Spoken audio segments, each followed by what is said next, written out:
Pelatih Persebaya Surabaya, Paul Munster, bersyukur atas kemenangan 2-1 melawan Borneo FC di Stadion Gelora Bung Tomo, Jumat, tanggal 20 Desember tahun 2024 malam. Meski unggul jumlah pemain di babak kedua, Munster mengakui timnya justru berada di bawah tekanan. Pertandingan hari ini sulit, Borneo FC tim bagus, banyak pemain bagus, tapi secara umum di babak pertama kami bermain baik, kata Paul Munster setelah pertandingan. Pelatih asal Irlandia Utara itu sedikit kecewa dengan gol Borneo FC yang dinilainya lebih dulu terjadi pelanggaran terhadap M. Rashid. Setelah dilihat dari tayangan ulang, itu harusnya tidak disahkan, karena sebelumnya terjadi pelanggaran untuk Rashid, terangnya. Kerasnya pertandingan disebut Paul Munster.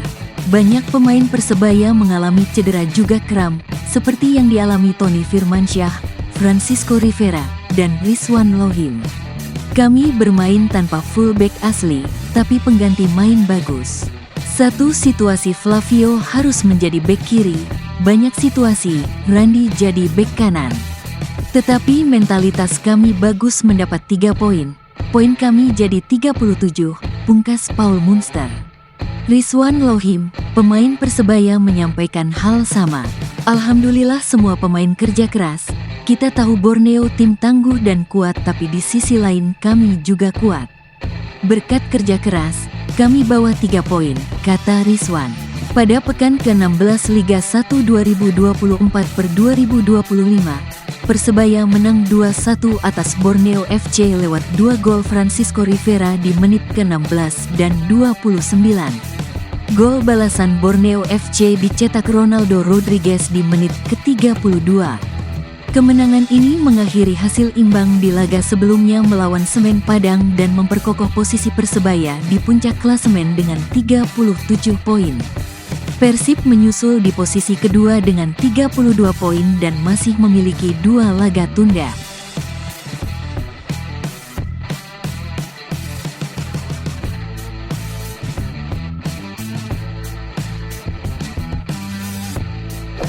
Ofisial Persebaya Surabaya mengkritik wasit dan asisten VAR yang dinilai kurang cermat mengamati pelanggaran Ronaldo Rodriguez terhadap Bruno Moreira di babak pertama.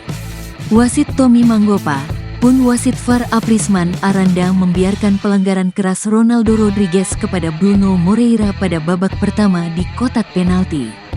Dari rekaman video tim media Persebaya, pun dari tayangan ulang Indosiar, jelas terlihat tangan Ronaldo menghentikan laju Bruno, ujar media officer Persebaya Jonathan Yohvino.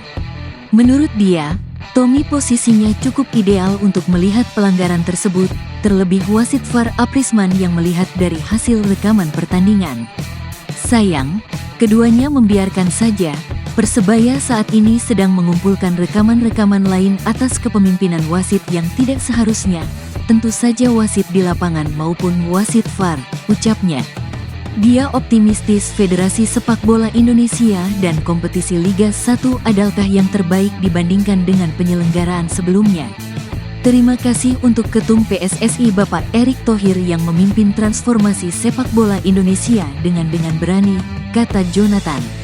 Dia berharap agar kecurangan di lapangan dan penggunaan teknologi VAR harus dibersihkan. Penggunaan VAR, teknologi yang seharusnya bisa mewujudkan pertandingan sepak bola yang fair dan sportif, ucap Jonathan. Dia mengatakan timnya tidak mau transformasi sepak bola Indonesia yang sudah sangat baik dinodai oleh praktik-praktik curang yang terstruktur dan sistematis seperti malam ini. Jangan sampai supporter dan stakeholder sepak bola Indonesia kehilangan kepercayaan kepada Liga 1 dan PSSI, tambahnya.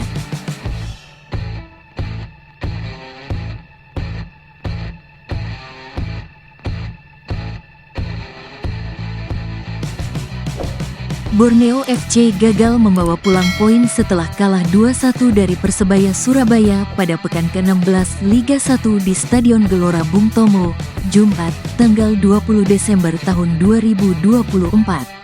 Tim Samarinda ini bermain dengan 10 pemain sejak akhir babak pertama usai kiper Nadeo Argawinata menerima kartu merah. Pelatih Peter Huistra mengakui kekalahan timnya disebabkan oleh kesalahan pemain sendiri, diperburuk oleh kartu merah yang menyulitkan upaya mencetak gol. "Kita melakukan kesalahan, mereka mencetak gol," ujar Peter dalam konferensi pers usai pertandingan. Peter menilai timnya memulai laga dengan baik, namun kesalahan dan kartu merah Nadeo membuat situasi semakin sulit. Meski begitu, timnya cepat merespons dengan mencetak gol untuk memperkecil ketertinggalan menjadi 2-1. Di babak kedua, meski bermain dengan 10 pemain, Borneo FC mampu mendominasi penguasaan bola dan memberi tekanan yang membuat Persebaya tertekan. "Saya melihat lawan sedikit gugup," kata Peter. Peter menambahkan tekanan yang terus dilakukan menghasilkan sejumlah peluang bagus untuk menyamakan kedudukan. Kendati demikian, Peter mengakui kekalahan dari Persebaya. "Hari ini kita harus menerima bahwa kita kalah dalam pertandingan," kata Peter. Peter turut mengkritik permainan Persebaya yang kerap jatuh di lapangan, serta wasit yang dianggap membiarkan hal tersebut. Ia menilai perilaku semacam itu seharusnya dihindari demi kemajuan sepak bola Indonesia.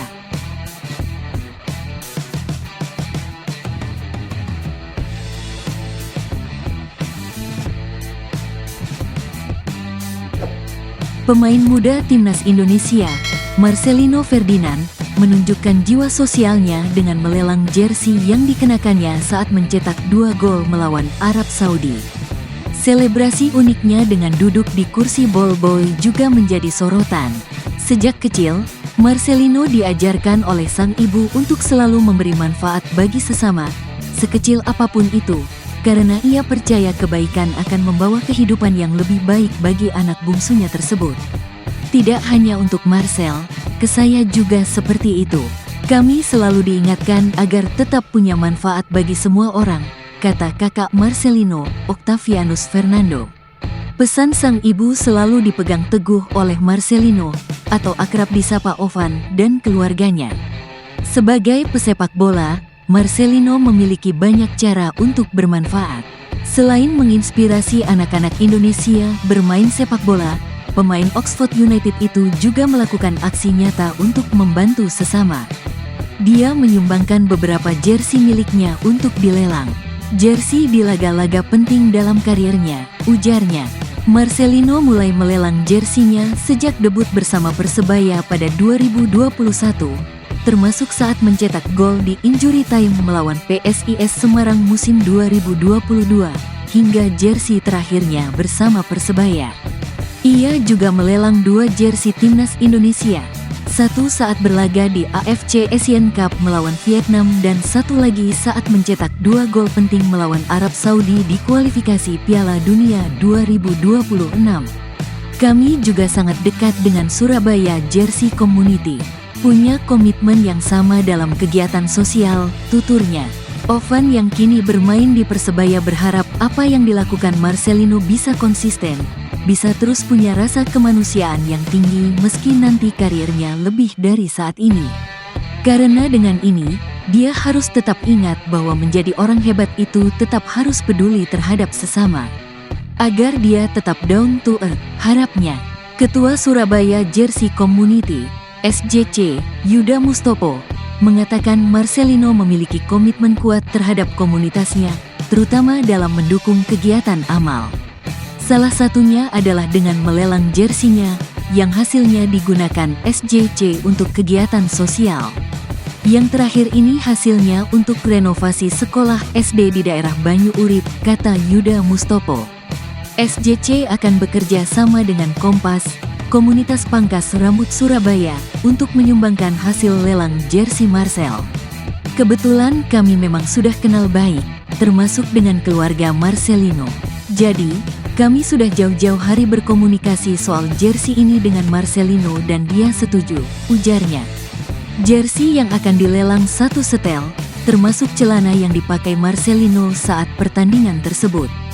"Kami akan mulai lelangnya jelang Natal, sekitar tanggal 20-an Desember, terangnya. Pria 41 tahun itu menyampaikan tidak ada target nominal khusus untuk mendapatkan jersey Marcelino.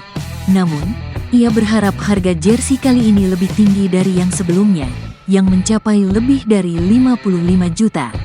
Yang terpenting bisa bermanfaat untuk sesama hasilnya nanti, harapnya. Jersey selebrasi ikonik Marcelino setelah pertandingan melawan Arab Saudi langsung dibawa oleh salah satu kerabatnya. Jersey ini menjadi bersejarah karena turut menjaga harapan Indonesia untuk lolos ke Piala Dunia 2026. Itu bukti kalau Marcel komitmen. Di tengah hiruk-pikuk kamera yang menyorotnya atas selebrasi itu, dia masih ingat untuk memberikan jersey dalam kegiatan sosial milik kami, bebernya.